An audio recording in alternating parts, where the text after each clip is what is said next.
Hello बच्चों, let's read the question which says that choose the incorrect pair.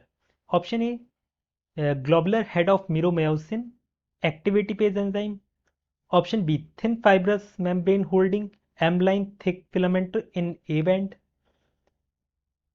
C option, dark band isotropic band. D में none of the above दे रखा है, तो हमें बताना है incorrect pair कौन सा है इसमें से. Here the key concept for this question is muscle fiber. यहाँ पर जब हम मसल फाइबर के बारे में पढ़ते हैं तो इसमें मसल फाइबर की एक कैरेक्टरिस्टिक फीचर होता है मायोफिलामेंट.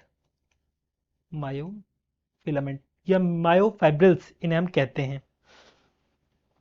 तो ये जो मायोफाइब्रिल्स होते हैं इनमें आप लोगों को क्या देखने को मिलता है, एक तो जेड लाइन देखने को मिलती है, इस तरीके से जेड लाइन देखने को मिलेगी.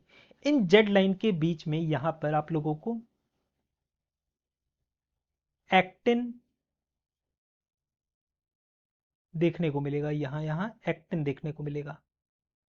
ये बेसिकली मसल प्रोटीन है एक्टिन जो है. और यहां पर मायोसिन देखने को मिलेगा, ये ब्लू कलर से दिखा दे रहा हूं, इस तरीके से मायोसिन होगा. ये जो मायोसिन होता है अगर इसका स्ट्रक्चर आप जूम इन करके देखेंगे तो ये इसका स्ट्रक्चर आप लोगों को किस तरीके से देखने को मिलता है, इस तरीके से देखने को मिलता है. यहां पर जो इसका हेड होता है उसमें ग्लोब लाइक स्ट्रक्चर देखने को मिलता है. ये एक्टिन बाइंडिंग साइट होगी इसकी यहां पर, और इस साइट होगी एटीपी बाइंडिंग साइट.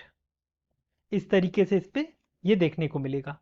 ये क्या है, एक्टिन बाइंडिंग साइट. ऊपर की टॉप पोजीशन पे क्या है, एक्टिन बाइंडिंग साइट है, एक्टिन बाइंडिंग साइट.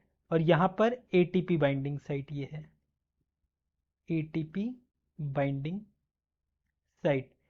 ये बेसिकली फैसिलिटेट करवाता है एटीपी यहां से बाइंड करे और उसका ब्रेकडाउन हो, हाइड्रोलाइसिस हो सके, ये फैसिलिटेट करवाता है.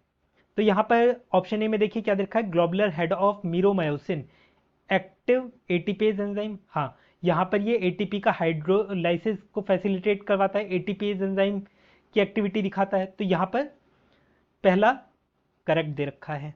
बी देखिए, बी में क्या दे रखा है, thin fibrous membrane holding M thick line filament in a band. ये जो ए बैंड होता है, ए बैंड कहाँ से कहाँ तक होता है ये ध्यान देना, यहां से लेकर यहां तक ए बैंड कहलाता है. बेसिकली इसके अंदर एक्टिन फिलामेंट भी आएगा और मायोसिन फिलामेंट भी आएगा.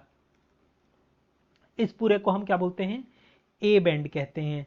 बेसिकली एनाइसोट्रॉपिक इसका नाम है, एनाइसोट्रॉपिक इसे हम कहते हैं. इसी के ही बीच में जो थिक लाइन पाई जाती है उसे हम क्या बोलते हैं, एम लाइन कहते हैं.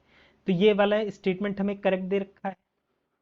फिर देखिए सी ऑप्शन में क्या दे रखा है, डार्क बैंड आइसोट्रॉपिक. ये डार्क बैंड को हम क्या बोलते हैं, डार्क बैंड को हम ए बैंड के नाम से जानते हैं, या इसे हम डार्क बैंड भी कहते हैं. डार्क बैंड हम लाइट बैंड को बोलते हैं आई बैंड, लाइट बैंड को हम बोलते हैं आई बैंड या फिर आइसोट्रॉपिक, आइसोट्रॉपिक. तो ये गलत दे रखा है. अगर ये गलत दे रखा है तो यही हमारा आंसर हो गया, क्योंकि हमें इनकरेक्ट स्टेटमेंट बताना था. तो यहां से हम इसका आंसर कर सकते हैं ऑप्शन सी इसका correct answer. I hope you understood it well. Best of luck.